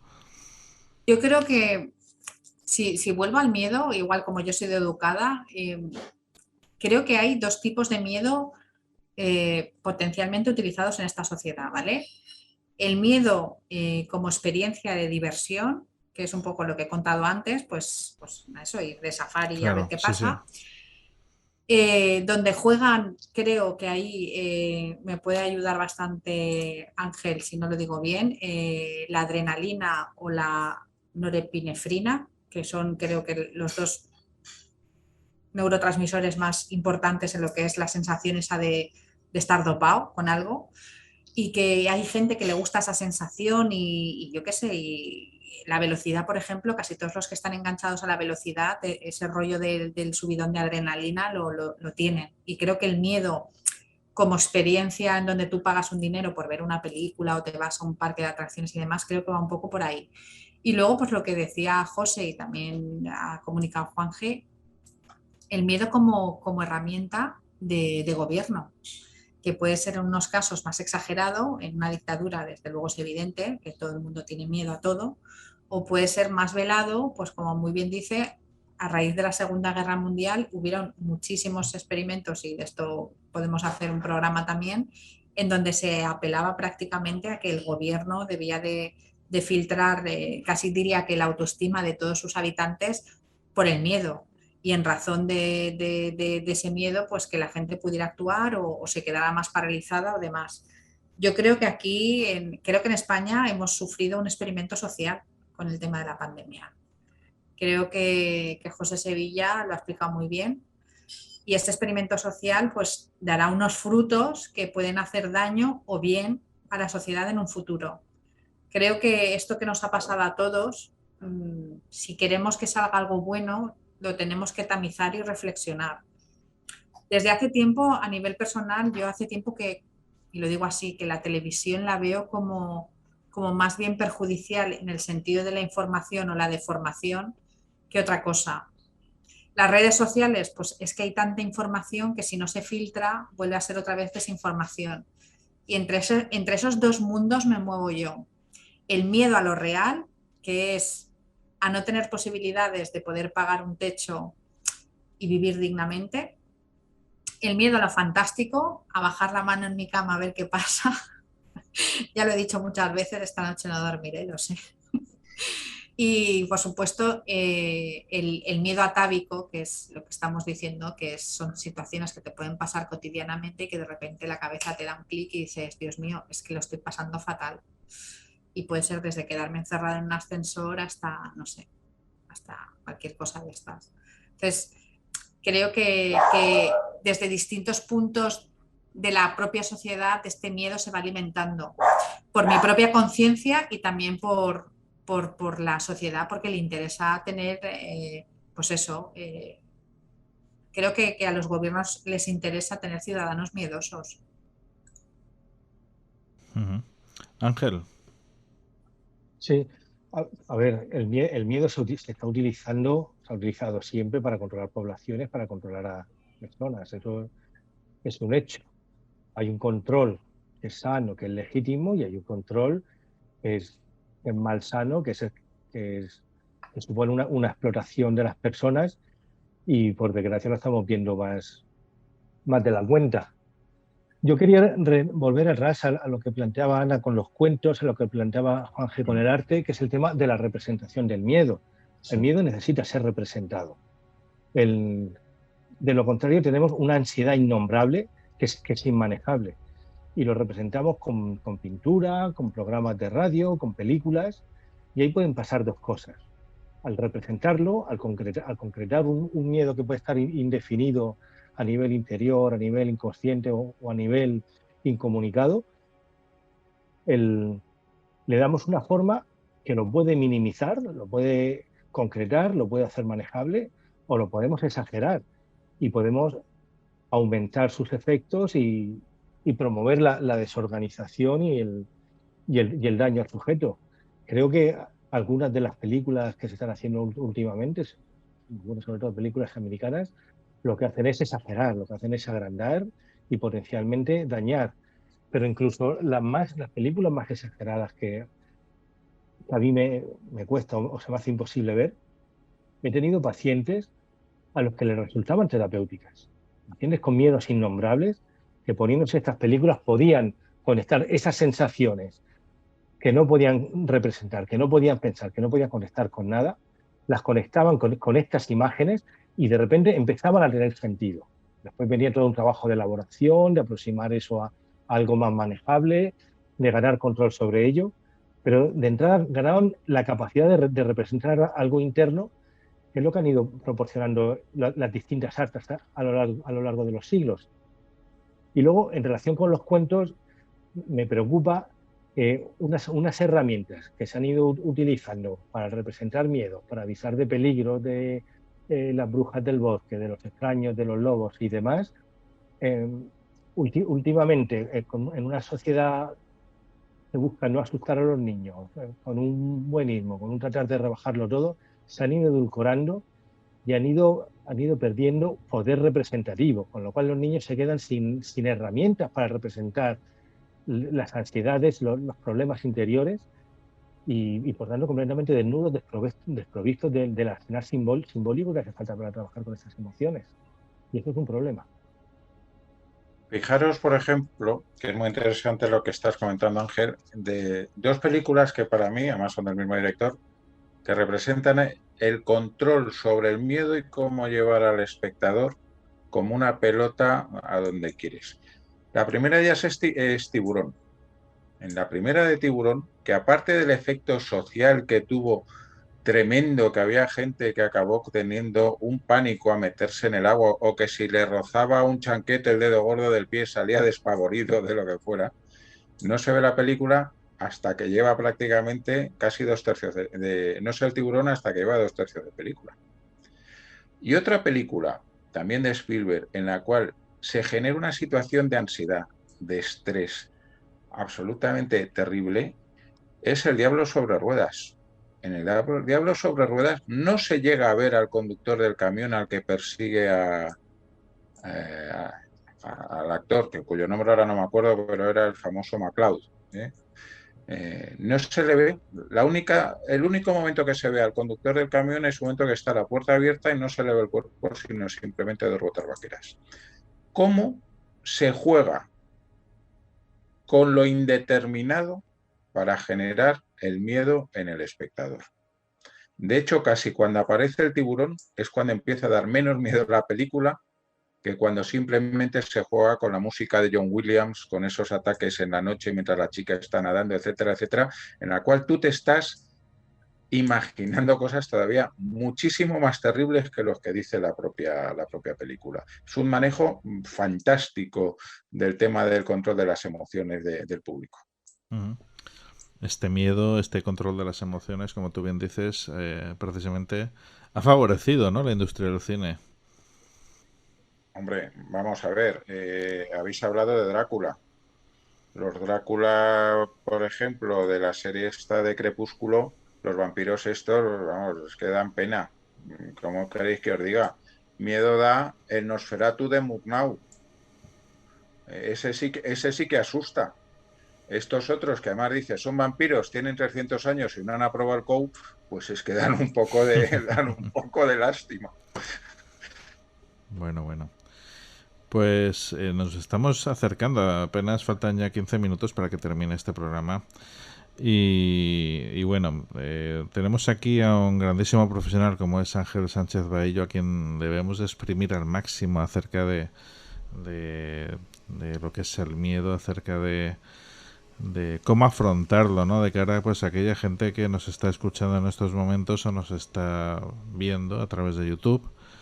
Y bueno, Ángel, ¿algún consejo para toda esa gente que tiene miedo por ejemplo, a salir a la calle, que tiene miedo a las fobias? En fin, imagino que ya cada caso es muy distinto, ¿no? Yo creo que es importante aquí, como en cualquier otro terreno, reforzar al sujeto.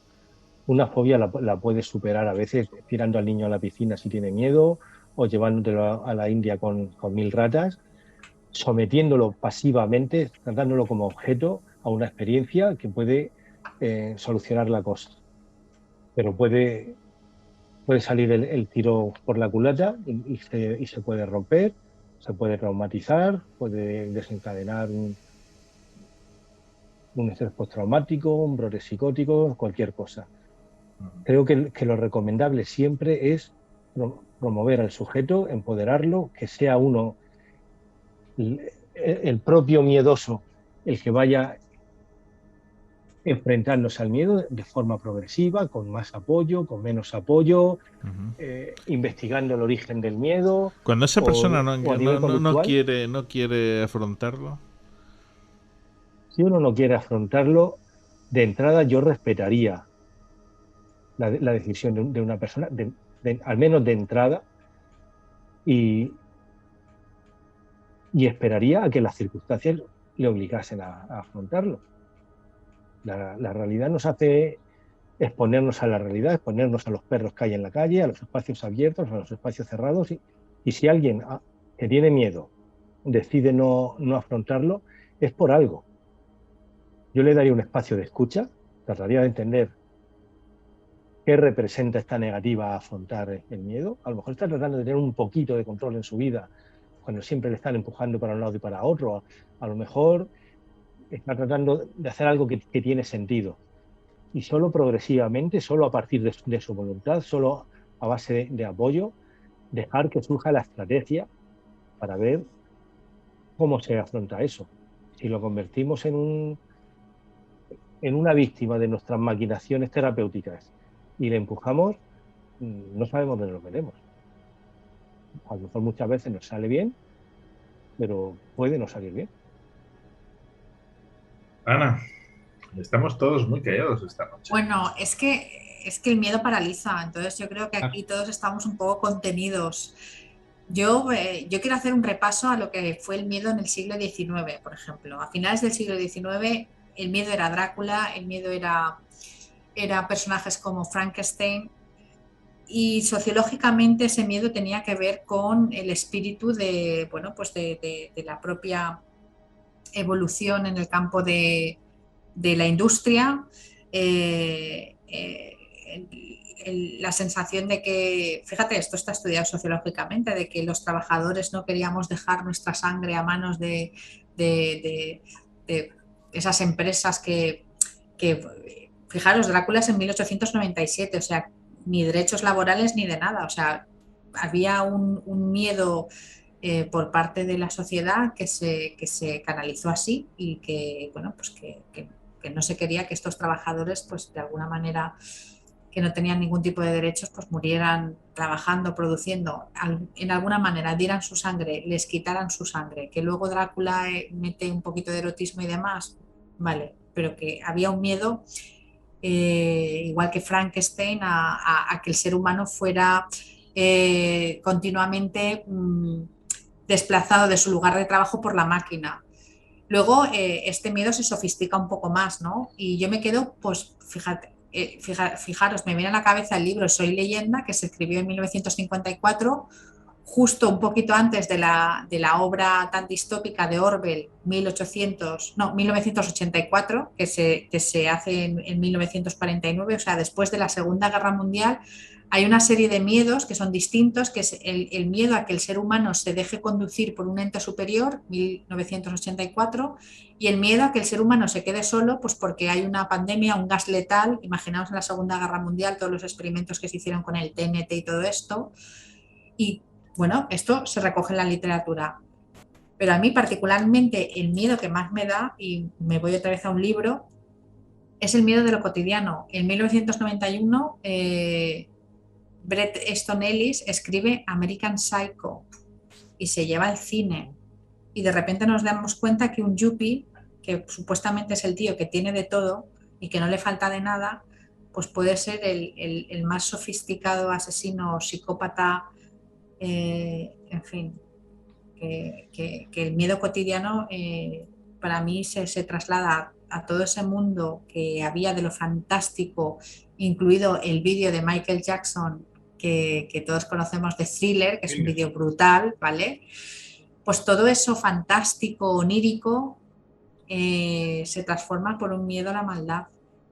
Y este miedo a la maldad para mí empieza a finales de los años, o sea, estamos hablando en 1991 cuando se escribe American Psycho. Os he dicho que Bram Stoker y compañía son del siglo pasado, o sea, 1897. Fijaros como en 100 años pasamos del miedo a que nos quiten la sangre, a que nos perdamos el puesto de trabajo porque la evolución industrial crea ese Frankenstein, al miedo a que el vecino de al lado nos raje el cuello porque es un psicópata perdido.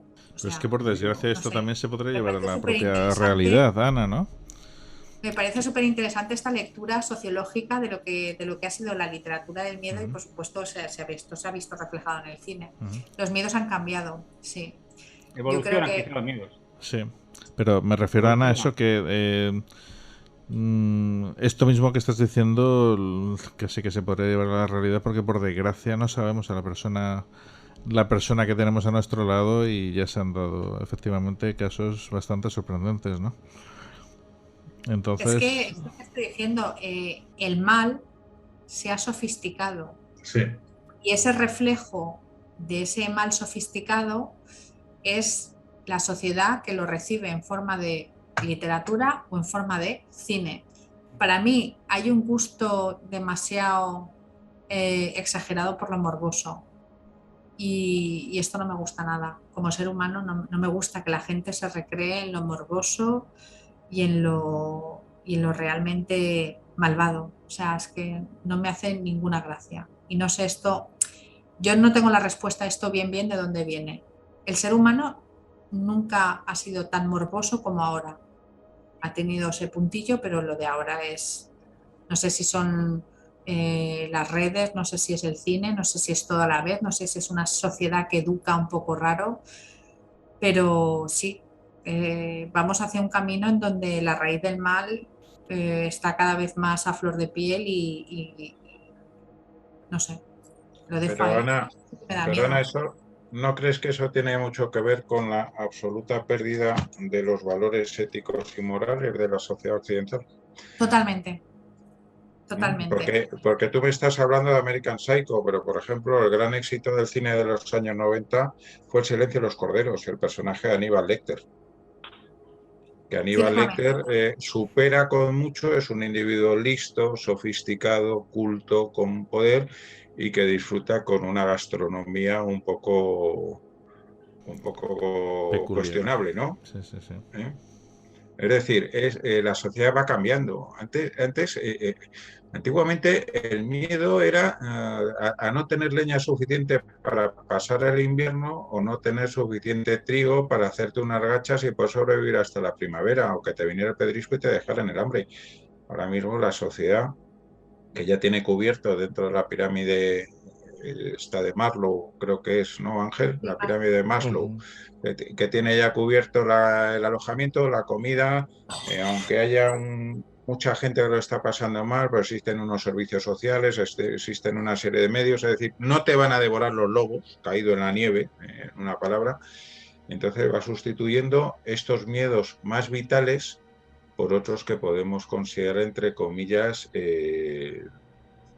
modernos, culturales, lo que sea. Me decía un amigo mío que ahora mismo hay 3 grandes miedos en la sociedad española, por ejemplo. Uno es que llegues a casa y tu pareja te diga tenemos que hablar. El segundo de ellos es que en el correo electrónico aparezca tienes una notificación de la agencia tributaria. Y el tercero es que se te encienda el testigo de avería del motor del coche. O sea, ya con esas 3 cosas, que puede parecer un chiste, pero ya la gente lo empieza a pasar mal, llega a tener realmente miedo. Es decir, cada sociedad va evolucionando lo que son sus miedos. Hemos sustituido los medios más vitales de la propia supervivencia por otros medios más culturales, y por otro lado la falta de valores hace que determinadas figuras de estas aterradoras se conviertan no solamente en algo que dé miedo, sino lo que es más grave, que se conviertan en figuras atractivas, que eso es lo realmente terrible, cuando el miedo pasa a convertirse en fascinación. Yo creo que nos hemos quedado, perdón. Yo creo que nos hemos quedado sin referentes de miedo. Los miedos que hay ahora, que decía José, son miedos mínimos, y creo que antes era mucho más fácil representar el miedo. Un perro, un lobo, un oso, una enfermedad desconocida que te matase. Ahora tenemos la ilusión de que la medicina nos protege y de que la vida no está en peligro. Esto lo ha hecho explotar el coronavirus, pero estamos viviendo sin referentes de miedo. Y el no poder pensar las angustias que llevamos dentro es un problema. Creo que de ahí puede surgir la búsqueda de referentes morbosos, la búsqueda de instrumentos con los que representar las ansiedades atávicas, los miedos internos, el mundo interno que llevamos dentro. Y luego creo que otro problema que ha ocurrido es que los miedos se han transferido al escenario social. El escenario social ahora es desconocido. En el pueblo conocías a todo el mundo. Ahora más de la mitad de la población de la Tierra vive en ciudades donde no conoces a los vecinos, donde cualquiera puede ser un psicópata. Entonces surgen nuevas expresiones de los miedos, nuevas maneras de representarlo. De hecho, una de las últimas historias de miedo que cuentan, sabéis, el tema de las leyendas urbanas. De hecho, una de esas es la que me da miedo bajar la mano. Pues ahora hay una leyenda urbana de un móvil, de una mamá que se encuentra un móvil, se lo lleva a casa y entonces le deja jugar con el móvil a su hijo y le dice no te metas en chats ni hagas mensajes, y se lo bloquea. Y cuando va la madre a recoger el móvil al niño, pues se da cuenta de que hay unas fotos hechas. Entonces lo más aterrador es que las fotos son de su hijo, que las hace como una especie de ente en donde solamente se le aparece media cara, como dejando entrever que hay una especie de bruja, o vete tú a saber, que le está haciendo fotos a su hijo mientras duerme con ese móvil que se ha encontrado ella. Pues una buena historia para dejarnos aquí. Si encontráis un móvil, no lo llevéis a casa, mejor, porque pues el dueño siga utilizándolo dentro de vuestra casa. Pues nada, amigos, con esta historia la verdad es que pues nada, vamos a dejar a los radiantes espectadores que se vayan a la cama tranquilamente y y se pongan a pensar en ella, ¿no? Bueno, pues lo dicho, gracias a todos, gracias a Ángel Sánchez Bayo por estar esta noche aquí con nosotros. Gracias por invitarme. Y bueno, José, Juanje y Ana, muchísimas gracias a los tres. Os echaba de menos, sobre todo a los dos últimos, a Juanje y a Ana, porque, vamos, hace ya tiempo, ¿no?, que no se os ve por aquí. Y nada, antes de despedirnos, por favor, quiero recordar a los oyentes que pueden contactar con nosotros a través de nuestro correo electrónico info@elcandelabro.es. También lo pueden hacer a través de Facebook, el grupo de Facebook y la página de Facebook. También lo podéis hacer a través de los mensajes que nos podéis dejar en YouTube y en iVoox. Ya sabéis que una vez que terminemos este programa lo subimos a iVoox, donde ahí tenemos todos nuestros programas desde nuestros comienzos, ¿no? Podéis apoyarnos. ¿Cómo podéis apoyarnos? Muy sencillo, no tenéis más que suscribiros a YouTube o a iVoox, y también podéis apoyarnos haciéndose uno fan del Candelabro en iVoox. ¿Cómo os podéis hacer fan del Candelabro en iVoox? Atentos. Hazte fan del Candelabro en iVoox. Comienza con extras de nuestros programas, sorteo de libros y otros regalos. En iVoox verás una pestaña azul que pone apoyar, y haciendo clic aquí podrás apoyar nuestra labor divulgativa con un coste mensual de 1,49 € al mes. Hazte fan del Candelabro en iVoox ya mismo. Queridos amigos, gracias por estar aquí y lo dicho, pues nos volvemos a ver el próximo viernes a las 12 de la noche aquí en el Candelabro, en Azul FM Radio y en YouTube. Hasta pronto. Chao. Adiós. Luego, adiós.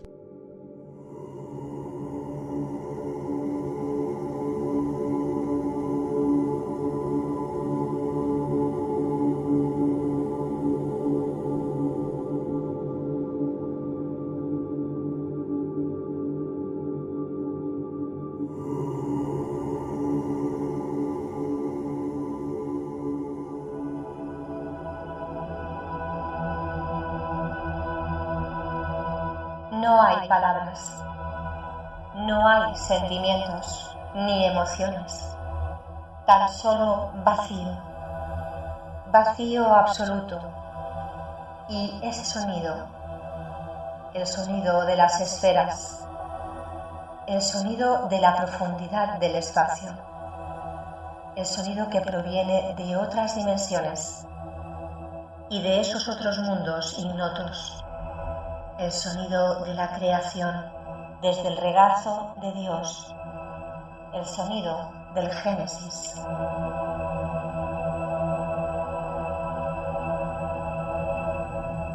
Neuromanter Génesis, próximamente en directo en las cuartas jornadas del misterio de El Candelabro.